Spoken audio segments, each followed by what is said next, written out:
It's not that often I can say that a game has sunk its teeth into me as much as Arc Raiders did. Recently they had a tech test for the game lasting a few days that has now sadly ended, and whilst I realise that the honeymoon phase is still definitely in full swing, I can't help but feel like Embark Studios, who created the game, are onto something special here. They actually put effort in, and it shows. The game was originally announced in 2021 as a free-to-play PvE shooter set to release in 2022. It was then delayed so the studio could focus on their other game at the time, The Finals, before revealing in May 2023 that Arc Raiders will now evolve into a PvPvE extraction game and become a premium product, release date TBA. Since then, the game has been extensively developed, tested and iterated on with the community. The earliest I personally played the game was June 2023 in a closed alpha playtest. There was a Discord server set up too for providing feedback on the game and chatting with the developers. Simply put, they've been cooking and not rushing it either, letting people play what they created early, taking feedback on it, iterating, trying again and again and again.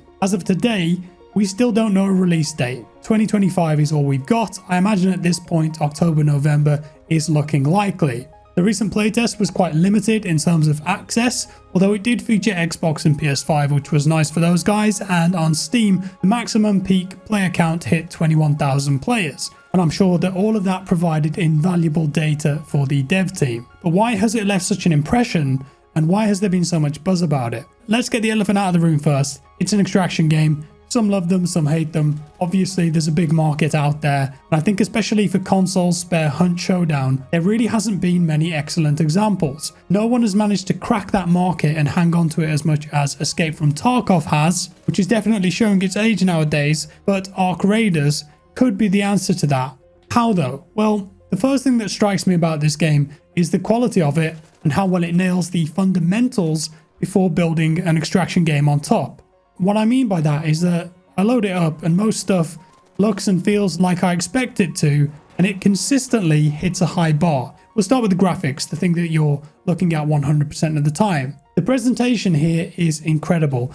Embark have somehow got an Unreal Engine 5 game with massive maps to not only look graphically impressive, but perform excellently at the same time. Players on older spec PC systems were pleasantly surprised when they could run the game on high settings at a smooth frame rate and not get that typical stuttering that they were used to on other Unreal Engine 5 games. Yes, I feel like they have some issues with level of detail and popping on some of the rocks and foliage, etc. But majority of the time, I think this game looks amazing. The lighting, the vibes, you feel like you're entering a fleshed out alternative universe version of Earth that's truly been ravaged for centuries by horrific arc killing machine robots.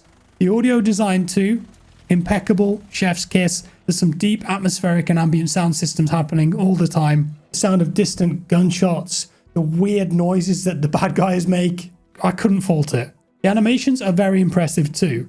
But with this being a third-person game, they get a real opportunity to show off these systems, most notably with how the characters move and traverse the environments. Extra little details when you begin to sprint, tire out, slide, climb up railings and walls, spraining your ankle when you take a bad fall. It all adds to the game feeling natural and believable. Physics plays a big part of this too, not just for your character but also the enemies that you fight, drones spiraling out of control but attempting to still fly despite losing an engine or two. And going back to what I mentioned about the fundamentals, the input and response time of this game is excellent. For the most part, the guy I'm controlling does what I want him to in an intuitive manner. When I'm in fights with people, I don't feel like I'm also fighting my keyboard or the game engine at the same time. I'm not noticing any perceptible input lag. I can move, crouch, roll, aim and track efficiently, and this led to some excellent and satisfying fights with other players and squads where I did feel skill was involved, and even death was satisfying if I had a good scrap with someone who bested me. The movement in general, very fluid, getting around the environments, clambering over the rooftops at pace. There's a surprising amount of detail in I guess what you would call a parkour system here. You think it will work, you action it, and most of the time it does. So that's the first major win for Arc Raiders. For me, they've nailed the fundamentals. It looks good, sounds good, it runs well, it feels good to shoot and move. Many games do not put that stuff first, and when you play a game that does, the difference is striking.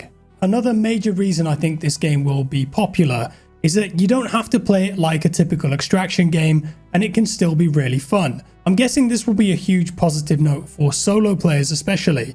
I was having experiences where I would load into a raid with a specific quest or a mission, usually solo, and just get lost in the world, the ambience, doing my own thing, kind of like a single player game in a way. If I was stealthy and careful, I could avoid the AI. I could avoid other players. I didn't have to run towards the red flares in the sky when a player got knocked. I just ignored them and did my own thing. Got to my quest location, looted a specific cupboard or melee killed a specific bot that I needed, stole the components, snuck out, made my way to an extraction, and I got out of there, mission complete. The best part about this too is that if you play solo, the game prioritizes matching you with other solo players. For some reason, many other contemporary games don't do this, and they don't think about the vast amount of gamers out there who want to or have to play solo for whatever reason. And the game design in some of these other titles falls apart because they weren't building the game with the intention of that in the first place. And in these solo rounds, because of systems like proximity chat in Arc Raiders, when I ran into other real players,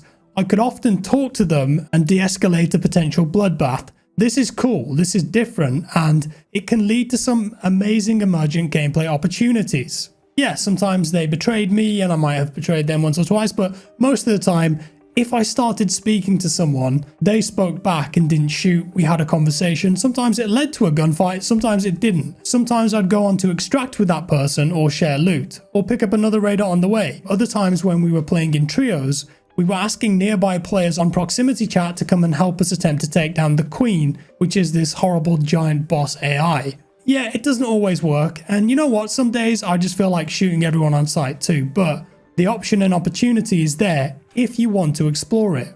Another very important way that this game differs from most extraction games is with your progression. Yes, it's the same in the way that if you die while in a match, you will lose everything in your backpack and any guns that you were carrying on your person. And yes, there is a safe box with like 2 to 3 spaces where if you die, any loot in there is safe and guaranteed to come with you. So you would want to put your highly valuable items or rare quest gear in there. But, and this is a big but, there is also an overarching stats system in the back end, pun intended, that does not get reset if you die, and is instead based on XP you're earning in a match. And that could be earned by doing objectives, searching loot, exploring, fighting, whatever. You can then level up various stats of your player using that XP here that, as far as I know, are permanent. And this means that, let's say you have an incredible game where you take down a big robot boss, you kill 12 players, discover the site of the Holy Grail, and almost extract at 29 minutes, but you get gunned down. Even if you die and lose all of your loot in that situation, the XP that you gained from all of those actions can be spent on this stat screen to, let's say, level up your endurance by 1%.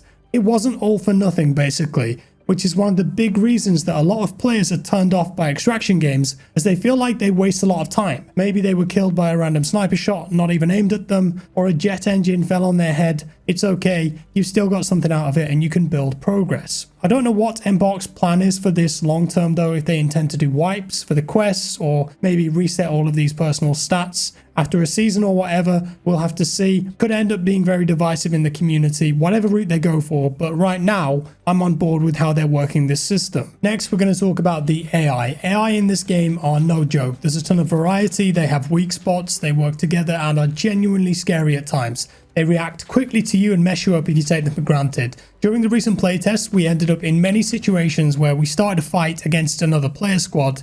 The noise from that brought other squads over, then a load of AI drones would show up. Maybe they start shocking you, making noise, putting a red spotlight on you, so you have to try and take those out too while fighting other players. They give away your position, they call in bigger, scarier drones like the Rocketeer. You run away, you turn a corner, and you run into a Bastion, which is a giant tick with a minigun that instantly beams you. You can do awesome stuff like throwing lures at enemy teams to send AI in their direction while you escape. Thinking back, I was killed by the AI directly and indirectly on many occasions. There's also huge boss creatures like the aforementioned Queen here, which required a lot of damage, almost like little Destiny raid bosses. This thing has got multiple attacks. It can beam you from miles away. It can set fire to you and the ground around you. It can launch incendiary mortars at you. It can crush you. It can machine gun you down in a quick blast. It's not to be trifled with, but if you can take it down, which is quite difficult, the loot and resources are aplenty.